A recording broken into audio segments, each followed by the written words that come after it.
Everyone, it's Nate here with Outside Cleaners on Cape Cod, Massachusetts. Today I'm in my yard, and that's my shed, and that's my shed's roof. And if we zoom in, you can see that my shed's asphalt roof, which is going on 7 or 8 years old now.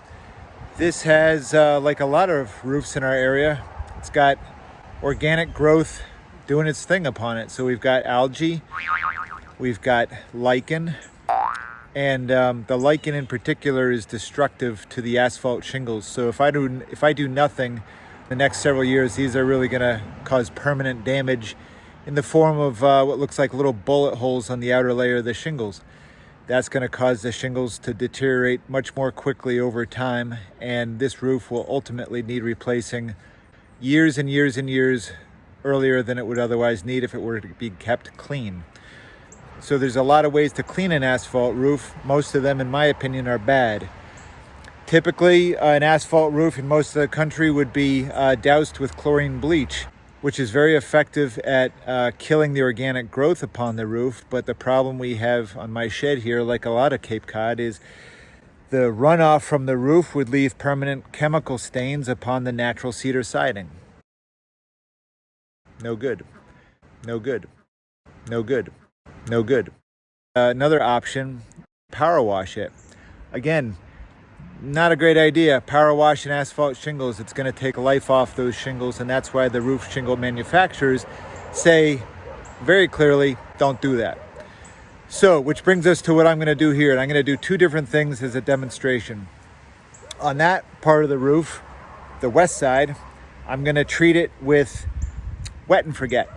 It's a biocide. It's designed to kill organic growth on exterior surfaces. What that's going to do is allow it to slowly rinse off the roof over time with our New England weather. I expect that if I treat the west side of that roof with wet and forget, I think it's probably going to take 4 or 5 months for that section of roofing to appear clean. On this side, the east side, I'm going to spray it down with hydrogen peroxide, just like the stuff in our medicine cabinets. Similarly, the hydrogen peroxide will kill the organic growth growing upon the roof, allowing nature and time to rinse it away slowly and gently. The difference with peroxide is, unlike most of what's available on the market, peroxide is extremely eco-friendly, meaning that it breaks down chemically into inert compounds very quickly. That's why peroxide in our medicine cabinet comes in that brown bottle, because it's broken down by sunlight in particular. So that side is wet and forget. This side is hydrogen peroxide. Today's date. What is today's date? Bear with me. Monday, December 6th, 2021, 11:55 a.m. So I'm going to spray it down. Let's see how it does.